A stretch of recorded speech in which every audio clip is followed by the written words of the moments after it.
All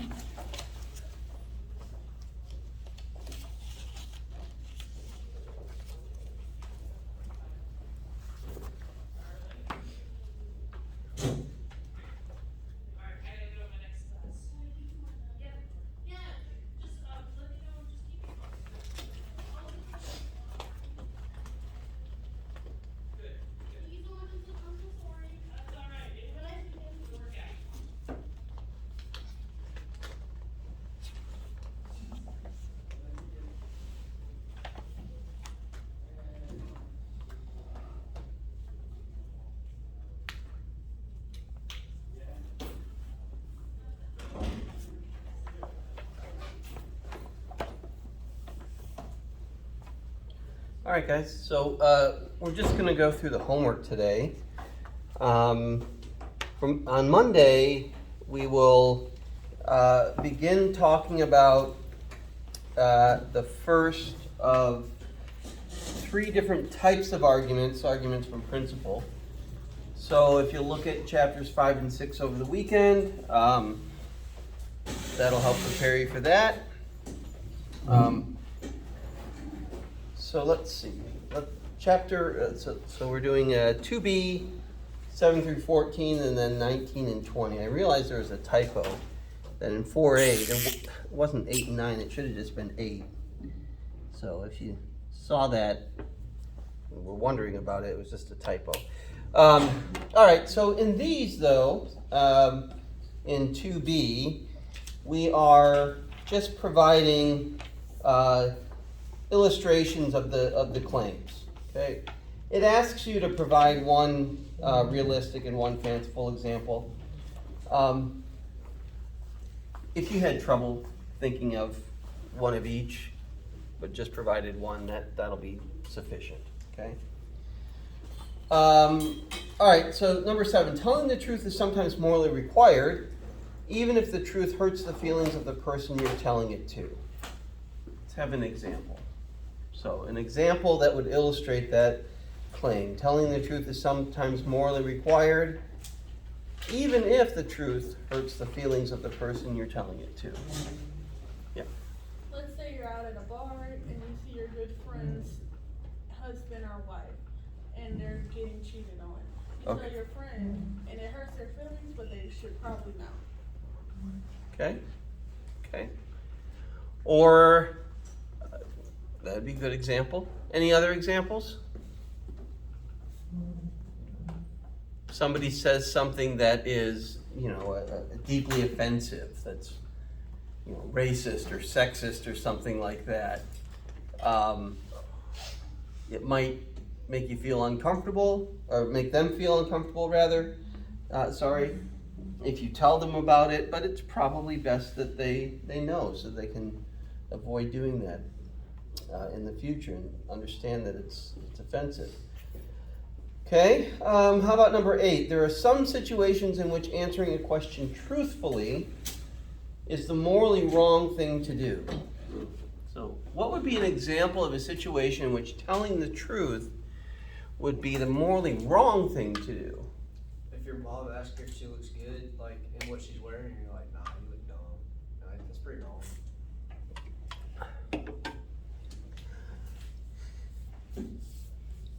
Okay. It would probably be the wrong thing to do if in telling her the truth in that way you were trying to hurt her. But I get what you're saying. What would be a clearer, maybe more serious situation of where telling the truth would be the wrong thing to do?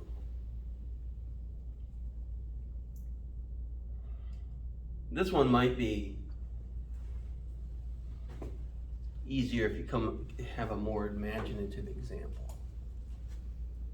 But let's say your family, you're living in Nazi Germany, okay, during World War II, and your family is sheltering a Jewish family, and an SS officer comes to ask if, they're looking for this family or a member of the family, and they ask if they're staying in your house or if you've seen them. Wouldn't the wrong thing to do in that case be to tell them, yes, they're upstairs in the attic or something of that nature? The right thing to do in that situation would be to deceive them, to lie, to protect them from harm. Number 9, in most cases, parents should allow their teenage children to act on the decisions they've made, even when the parents believe the teen's decision was a bad one. Okay, so you're a parent, you've got a teenager, they've made a bad decision, but you should still let them to act on that decision. What would be an example of that sort of scenario?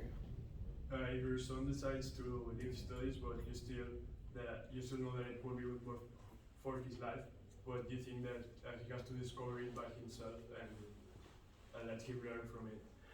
Okay, I'm sorry. Say the first part one more time. Like if your son decides to leave studies. Oh, to leave college? Yeah, leave college, like stop studying, but you know it won't be good for him. But you have to let him learn from it and Okay. discover it by himself. Okay. All right. Any others?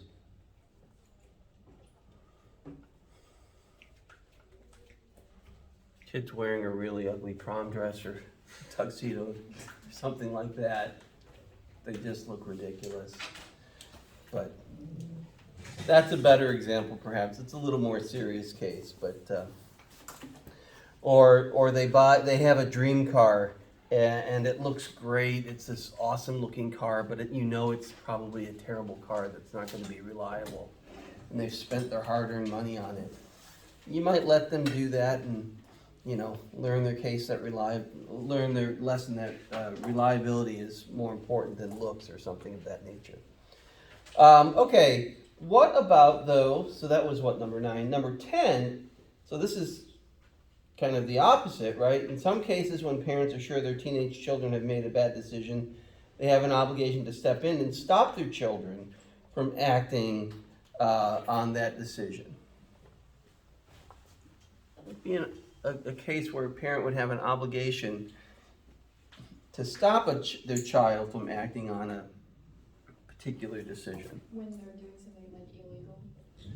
Okay, like if you know that they're like what? What would be an example? Like drugs. Okay. Something that is legal or maybe something that would harm other people might not even be illegal.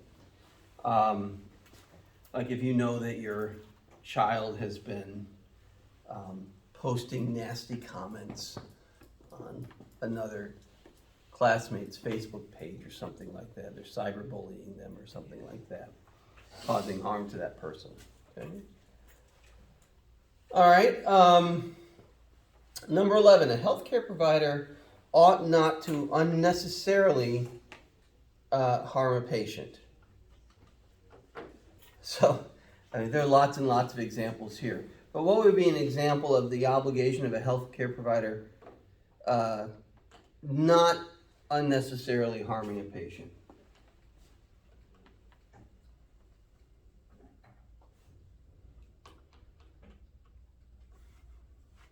Are there healthcare providers anywhere in the world? I'm not saying that this is a commonplace here, or maybe even where you're from, but are there healthcare providers anywhere in the world that might harvest organs to sell on the black market?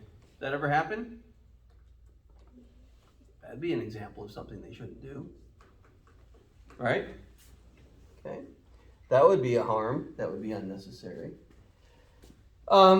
A healthcare provider ought to promote a patient's capacity to freely guide their life according to their own values. If a patient is Muslim and needs a heart transplant instead of a pig valve, they may request a cow valve, which is a reasonable request. Okay. Okay. Okay. As a healthcare provider, might you sometimes disagree with a patient's decisions? For sure. Like to forego care? Do you have an obligation to respect that patient's decisions if they decide they don't want care? And that's a good example, so I'm not saying it's not. Would that be a case where you should, allow them to be guided by their own values? Okay. You might think that the wiser course of action would be to pursue a certain treatment or medicine or something of that nature, but the patient may decide, no, I've had enough, I don't want to do that. Okay. Sorry, what number are we on? Oh, 14, right? Is that where we are? 13. No, 13. A healthcare provider ought to promote a patient's well-being. And this would be pretty much anything that you might do in healthcare. Almost everything that's being done has as its object the patient's well-being. So plenty of possible choices there. Number 14, we should work to maintain the trust of people who are dependent upon us. We should work to maintain the trust of people who are dependent upon us. Be an example of that. You want to do things that will lead people to trust you if they're dependent upon you. What's a way in which a parent might work to maintain the trust of their child or children? What would be an important way for your parents to promote your trust in them? Or how have your parents in the past done, what are things that they've done that have led you to trust them? Or maybe think of things that they've done that led you to not trust them and what they should have done otherwise. They've been super reliable. Okay, like in what ways? Like when they say they're gonna do something or be there, they do it, right? A lot of you guys are athletes. It's important for your parents to come to your games, right? If this has happened to anybody, I'm not trying to, poke an open wound or anything, but if you have a parent who repeatedly promises to come watch you play, and then they don't show up, might you lack trust in them? Right? So showing up when you say you're going to, and so on. Okay, let's see, that was 14. 19 and 20, okay. Some disgusting acts, 19, are not morally wrong. What would be a disgusting act that's not morally wrong? I said killing somebody that was trying to hurt your family, out of protection. Oh, okay. I said eating bugs. Eating bugs? Yeah. Okay. Anybody here have children or a young niece or nephew or brother or sister? Anybody here changed a diaper? Can diapers be sometimes disgusting? Changing, nothing wrong with changing the diaper. Okay. Number 20, there are cases in which nurses should refuse to do what doctors order them to do. Okay, so what would be a case in which a nurse should refuse to do what a doctor has ordered him or her to do? When it's against what the patients want. Okay, sure. So when the doctor orders something that's contrary to a patient's wishes, or maybe when a doctor makes a mistake and the nurse catches the mistake, like if the doctor asks the nurse to call in a prescription and she realizes or he realizes that the doctor misstated the dosage or the frequency of the administration of the medicine. Okay. All right. Let's look at 3A, 4, and 5. Okay, so here we're generating counterexamples, and these are to descriptive generalizations. So these aren't moral generalizations, but doing this will still help us to do it in the moral case in 3B. All right, so what are we doing here? 4 and 5. So number 4, television shows are half an hour long. So what would be a counterexample to that? A pretty simple counterexample. A show that's longer than half an hour. What's a show that's longer than a half an hour? Just give me one. Grey's Anatomy. Grey's Anatomy. Okay. That's still on TV? Is it really? Sounds like 18 to 19 seasons. How do people watch that? It's good.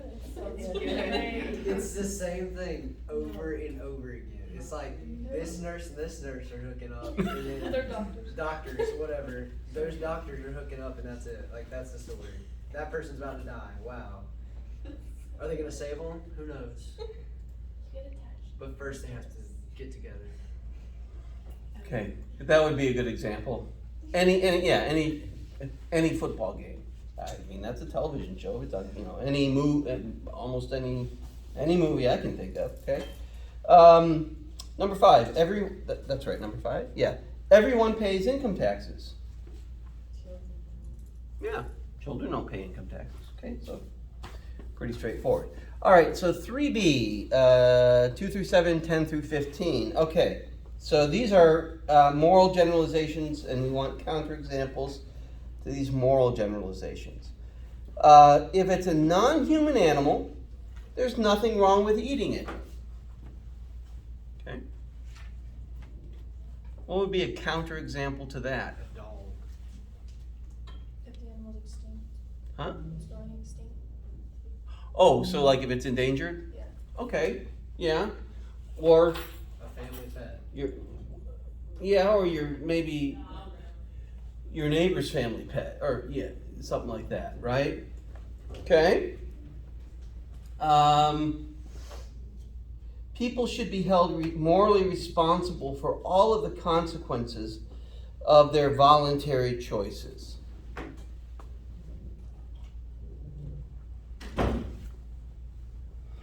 So think of, I should be responsible for all of the consequences of my voluntary choices. Or same thing for you, right? You should be held responsible for all the consequences of your voluntary choices. So what's a voluntary choice that you might make that might have consequences for which you're not responsible?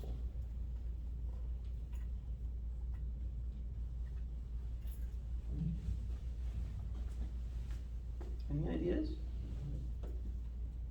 Emma? So I said, like, if a person is like having a psychotic break and they kill somebody, they may not be able to face that because they were not in their right mind. Okay, I get where you're coming from, but why would that not be the best counterexample to this?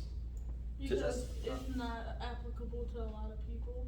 Well, that's not like necessarily a voluntary action because you're not in control. Yeah, so that wouldn't count as a voluntary choice, right? Because, yes. But what would be a voluntary choice that might have consequences, bad consequences, for which you wouldn't be morally responsible? How about this? I don't know. Let's say I've got a buddy let's say I'm a gun enthusiast, right? I like to go shooting.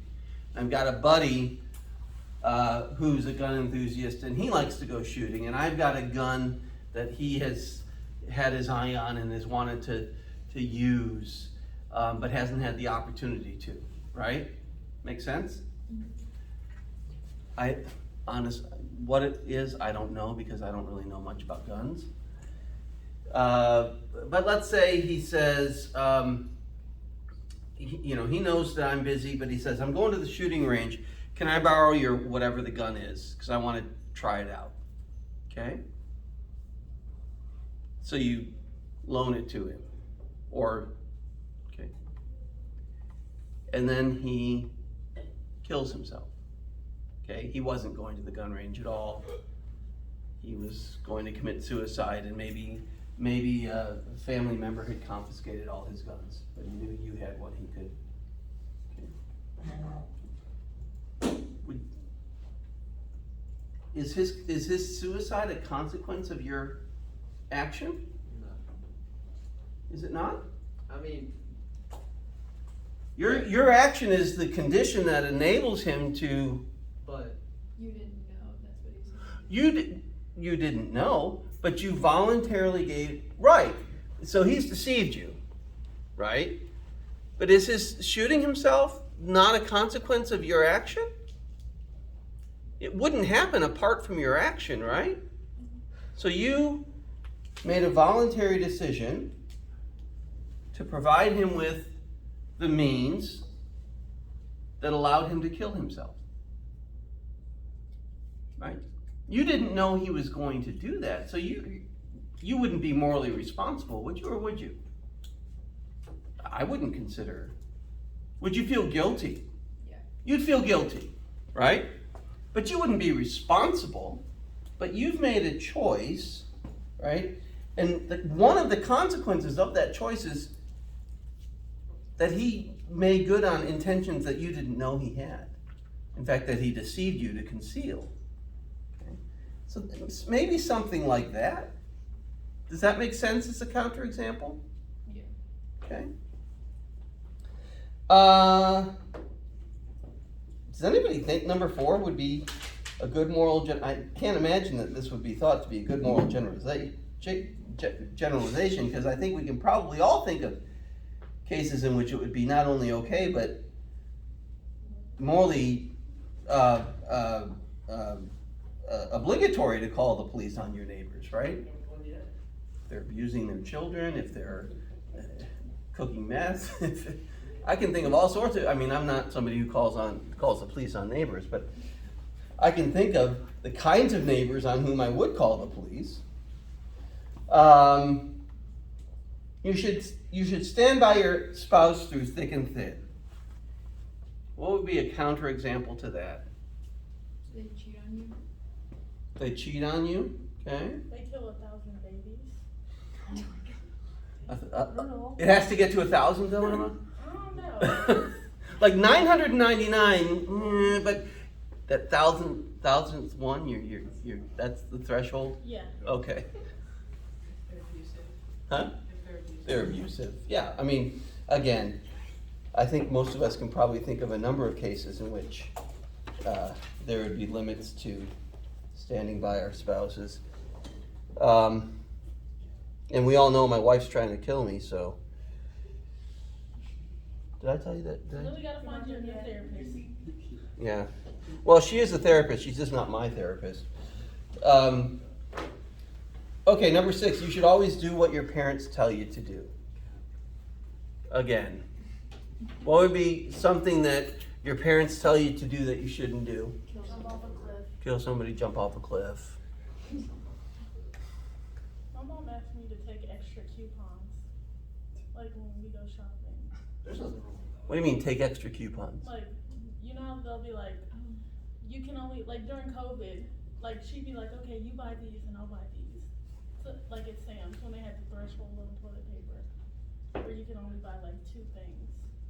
She was like, okay, you're gonna buy 2 of these. So she's using that as you as a way to buy more than what might be her fair share. Yeah. Did you do it though? Yeah. You were part of her crime scheme? Yes. In the grand scheme of things, though, that's probably not the worst thing you could do. No.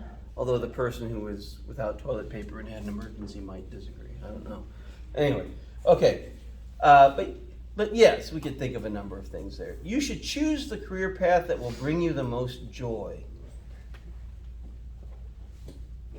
Unless it's illegal. Okay? So you can't be Dexter. No. You Okay? can, you just can't get called. Should you be Dexter? He seems pretty cool. I mean, I'm gonna stay away from you. Who is Dexter targeting? I can't remember. Criminals? Is it his job to do that, though? And is killing them the best? he And, made it his job. yeah. Yeah. Did a pretty daggone good job too. Yeah. I've watched a few episodes of that, but I haven't. It's been a while. Yeah, or maybe I'm a